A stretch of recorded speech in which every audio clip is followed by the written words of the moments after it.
बैठे हैं। ये एक माँ, एक बहन, एक बेटी ये दर्द महसूस कर सकती है जब दरिंदे उसे नोचते हैं, हवस का शिकार बनाते हैं। शर्म आती है। ये वो भारत है। कोई देश अपने देश को मां नहीं कहता है, मात्र हमारा देश है जो भारत नहीं भारत माता कहता है, जो नारा भी लगाता है तो भारत माता की जय करता है। उस भारत माता की मिट्टी को विदेशों में संसद का सत्र लगभग 1 महीने चलेगा। हमारी आबादी दिल्ली की सत्ता में बैठी देश की इस तानाशाह सरकार, महिला विरोधी सरकार पर दबाव बनाएगी। इस देश की 70 करोड़ आधी आबादी, हम दबाव बनाएंगे न्याय के लिए, अन्याय के खिलाफ। हम दबाव बनाएंगे 33% महिला आरक्षण कानून लागू करने के लिए। हम दबाव बनाएंगे। आज हमारी बहन बेटियां असुरक्षित हैं, उन्हें नोचा जा रहा है और ये सरकार मूक दर्शक बनकर हमारी बेटियों के साथ हो रहे इन जघन्य अपराधों को देख रही है।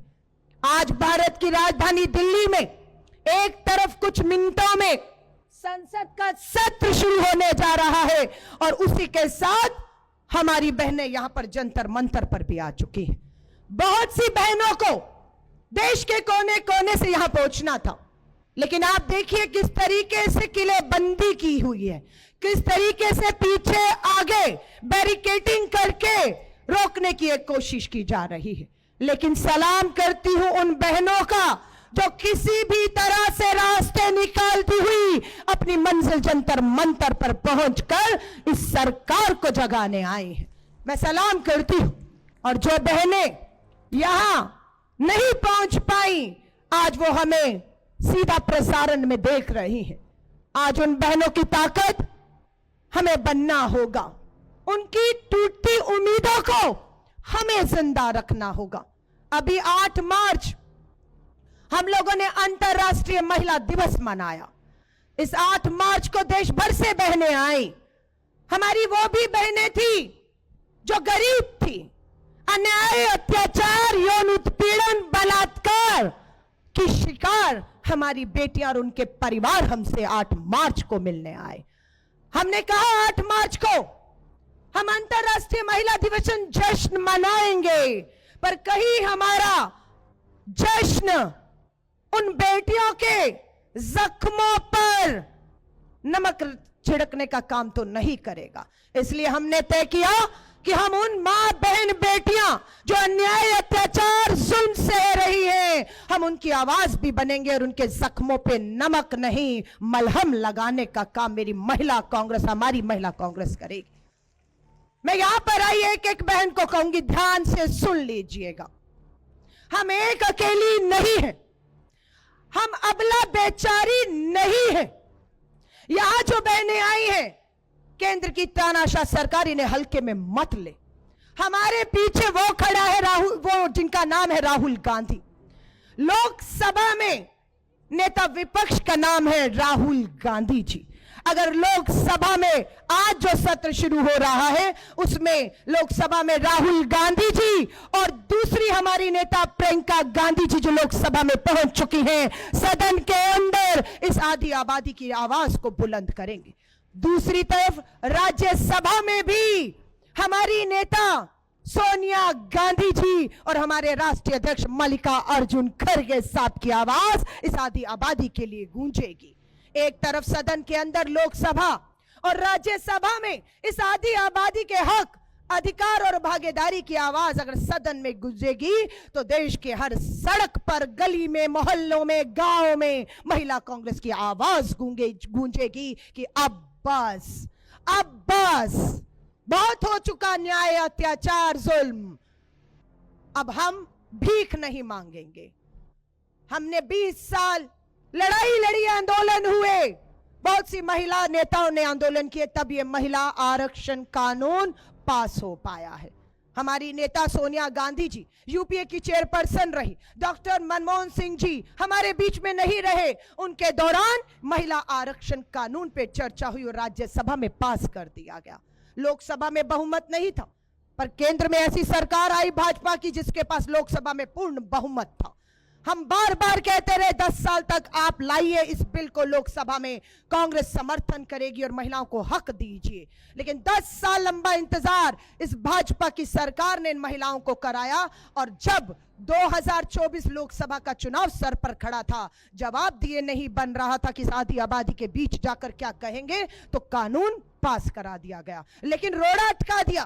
कह रहे 33% आरक्षण तो दे दिया, लागू नहीं करेंगे। यानी कि आपकी थाली में खाना तो है, आपको भूख भी लगी है, खाना भी है, और वो अपनी पीठ थपथपा रहा है, देखिए वो भूखा है, उसकी थाली में खाना है, मैंने दिया है, मेरा धन्यवाद करिए। और Bhajpa Mahila Morcha thank you Modi ji, thank you Modi ji, ये नहीं पूछ रही है कि वो खाना खाएंगी कब, वो आधी आबादी को आरक्षण जो दे दिया उसका हक कब मिलेगा, कब मेरे देश की मां बहन बेटियां विधानसभाओं में और लोकसभा में पहुंचकर अपना हक, अपने साथ हो रहे अन्याय की आवाज बुलंद करेंगी। आज हमारी भी नजर इस पूरे संसद सत्र पर रहेगी, लाइव प्रसारण होगा, टीवी पर रहिएगा। देखते हैं कितने नेता इस पूरे 1 महीने इस आधी आबादी के मुद्दों पर बात करते हैं, उनके साथ हो रहे अन्याय अत्याचार पे बात करते हैं, उन्हें हक और न्याय दिलाने की बात करते हैं। हमारी भी नजर रहेगी, करेंगे उस सब सांसदों का घेराव जो सत्ता में है, जो मंत्री हैं, पूरे संसद सत्र में महिलाओं को लेकर एक शब्द नहीं अगर बोलेंगे तो उनके घरों में उनका भी घेराव होगा। ये आंदोलन यहां से शुरू हुआ है, यहां खत्म नहीं होगा।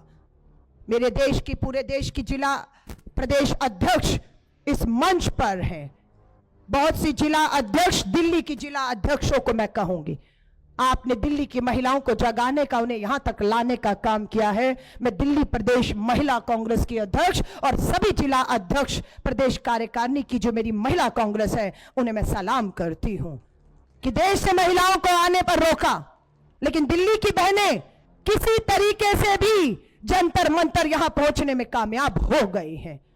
और हमने अपनी देश के अध्यक्षों को कहा है 28 राज्य, 8 केंद्र शासित राज्य, सभी में आज से ही इस आंदोलन की शुरुआत हो रही है। हर जिले, हर राज्य, हर गांव में यह आंदोलन न्याय का हक मिलने तक जारी रहेगा। आज खबर आती है प्रधानमंत्री जी, बेटी बचाओ का नारा देने वाले प्रधानमंत्री जी ऑस्ट्रेलिया में overseas Bhajpa friends, overseas friends of BJP के जो ओवरसीज विदेशों में नेता है, एक नेता ऑस्ट्रेलिया में भाजपा का जो प्रधानमंत्री नरेंद्र मोदी जी के बहुत करीब है, जब प्रधानमंत्री जी विदेशी दौरे पर गए, ऑस्ट्रेलिया गए, वो नेता उनकी बगल में खड़ा रहा। आज ऑस्ट्रेलिया से खबर आई है, प्रधानमंत्री जी डंका बज रहा है आपका। खबर आती है कि प्रधानमंत्री जी के साथ इन तस्वीरों में जो शख्स है उसे 40 साल की सजा हो गई है 5 बेटियों के बलात्कार में। ऑस्ट्रेलिया में डंका बज रहा है। शेम ऑन यू, शर्म आती है। ये वो भारत है, कोई देश अपने देश को मां नहीं कहता है, मात्र हमारा देश है जो भारत नहीं भारत माता कहता है, जो नारा भी लगाता है तो भारत माता की जय करता है। उस भारत माता की मिट्टी को विदेशों में बदनाम करने वाले, विदेशों में भी बेटियों के साथ बलात्कार करने वाले, और उन्हें 40 साल की सजा अगर होती है तो प्रधानमंत्री जी आपका सर झुकता है या नहीं झुकता है?